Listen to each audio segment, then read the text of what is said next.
안녕하세요, 김한영입니다. 이번에 미국에서 아반떼의 후속 모델 모습이 공개됐죠. 제가 내년에 신형 아반떼 나온다 이렇게 말씀드렸더니 우리 모카의 형님 동생들 굉장히 깜짝 놀라시는 분들이 많이 계시던데요. 이게 놀랄 일이었나요? 사실 보통 자동차가 나오면 한 짧게는 5년, 길게는 한 7년이면 신차가 나오거든요. 페이스리프트 나오면 한 2년 정도 더 팔면 풀체인지 나옵니다. 아반떼 페이스리프트는 작년 9월에 나왔으니까 내년에 신차 나오는 건 당연하죠. 게다가 이번 디자인에 대해서는 평가가 좀 부정적입니다. 판매량도 급감했죠. 그래서 그동안 디자인 변경에 대한 요구가 거세왔기 때문에 아마도 더 앞당길 수 있으면 앞당기고 싶다 이런 느낌일 겁니다. 실제로 수치만 봐도 지난해 페이스리프트 모델이 출시되면서 한 달에 불과 5,000대 정도밖에 못 팔았거든요. 기존 모델은 출시 직후에 9,000대 넘는 판매량이 계속됐던 것을 감안하면 이거 페이스리프트하고 타격이 이만저만 아닌 셈입니다. 삼각대라는 별명도 얻으면서 보통 문제가 아니죠. 파워트레인도 그대로고 사이즈도 그대로고 여기서 크게 바뀐 건 디자인밖에 없으니까 디자인의 화살이 아주 집중되는 건데요.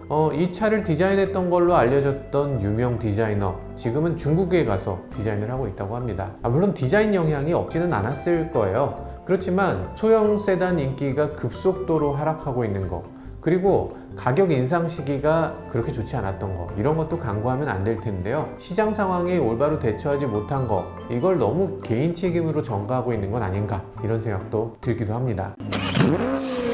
여튼 지금 중요한 건 완전히 새로운 풀체인지 모델이 나온다는 거겠죠. 이 차는 올해 11월 미국에서 개최되는 LA 오토쇼에서 공개된다는 얘기가 있습니다. 불과 4개월 남았다고? 생각보다 너무 빠르죠. 삼각대 지몬미 역대 최단 시간 생존한 모델이 될 거 아닌가 이렇게 생각돼요. 근데 미국에서 공개된 이 아반떼 디자인, 위장막으로 아주 꽁꽁 싸매져 있지만 그래도 대번에 눈에 띄는 부분이 있습니다. 바로 그릴 사이즈, 굉장히 낮으면서 굉장히 넓게 째져 있는 것을 알 수가 있습니다. 소나타 보면서 르필루즈하고 비슷한 면이 있다고 했는데 이번 아반떼야말로 르필루즈 콘셉트카에 훨씬 가까워진 것 같습니다. 신형 아반떼는 CN7이라는 코드명을 갖고 있는데요. 파워트레인은 현재 기아차 K3와 큰 차이가 없습니다. GDI가 없어지는 거죠. 대신에 MPI인 스마트 스트림 1.6L 엔진을 장착합니다. 거기에 무단 변속기 CVT가 결합되면서 힘을 조금 낮추고 연비와 친환경성을 향상시키는 방향으로 바뀝니다. 여기에 현대차 R&D 모터쇼에서 나온 자료를 보면요, 가변 밸브 타이밍 장치, 거기에 있는 오일 컨트롤 밸브, 그러니까 OCV를 통합시킨 부품을 CN7 신형 아반떼부터 장착한다고 써있네요.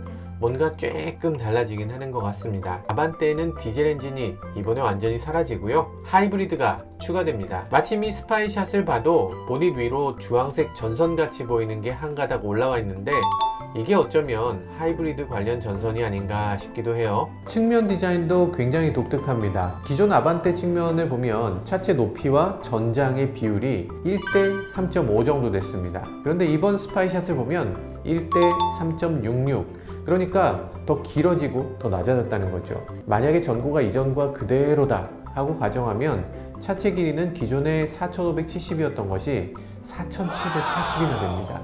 사실 그렇게 길어지진 않겠죠. 차체 높이가 조금 낮아지면서 아마 길이는 4,700 정도를 살짝 넘길 것으로 보입니다. 4,700이 중형차의 기준이거든요.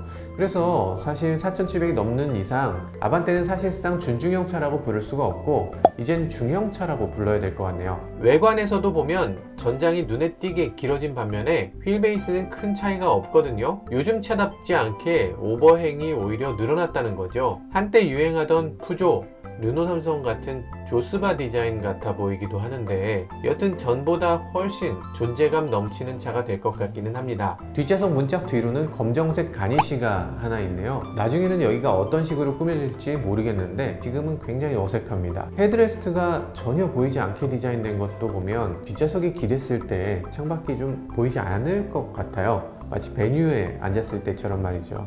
이렇게 디자인하는 게 현대차의 디자인 추세인가 이런 생각도 듭니다. 램프 디자인도 보면요, 이 안쪽에 뭔가 램프가 또 있어요. 아마 이게 깜빡이 아닐까 싶긴 한데 대체 어떻게 여기까지 램프가 들어오나 싶은 느낌도 있어요. 아마도 램프가 엄청나게 길어서 차체의 절반 정도가 다 램프가 아닌가 이런 느낌이 듭니다. 램프 형상이 어쩌면 그릴하고 연결이 되고 얇고 길게 뻗어지는 형태가 되는 거죠. 마치 르필루즈처럼 말이죠. 요거 램프고 요것도 램프면 요 구멍은 뭐냐?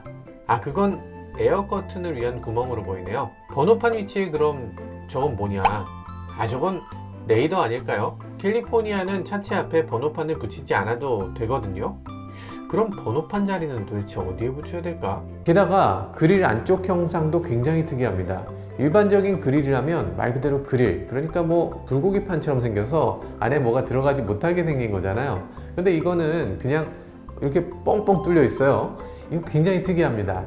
요즘 들어서 세계적으로 고성능 차들 다 그릴 구멍이 굉장히 넓게 뚫리는데, 이제는 아반떼도 과거처럼 그렇게 무난한 차가 아니라 좀 멋을 내면서 타는, 차를 아끼면서 타라는 의미가 아닌가 싶기도 합니다. 그릴 중간에 차체색이 갑자기 들어오는 거, 이것도 굉장히 놀라운 디자인이에요. 여기 구멍이 뚫려 있는데 이게 그릴이 아니고 차체야. 어떻게 이렇게 돼 있지?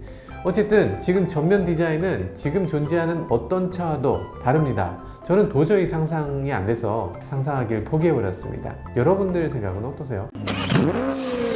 살짝 들여다보이는 실내를 보면요, 시트가 썩 고급이라거나 편안해 보이진 않는데요, 이건 어디까지나 아직 스파이샷이니까 정확히 알기는 어렵습니다. 운전대 옆으로 톡 튀어나온 센터 디스플레이도 인상적인데요, 이거 아마 계기판 부품하고 연결된 형태가 아닌가 싶기도 해요. 휠이 검정색이라서 와 멋있다 이런 분도 계신데, 이건 위장막 차량이라서 검게 칠한 거고요, 양산차는 이 색깔이 아닙니다.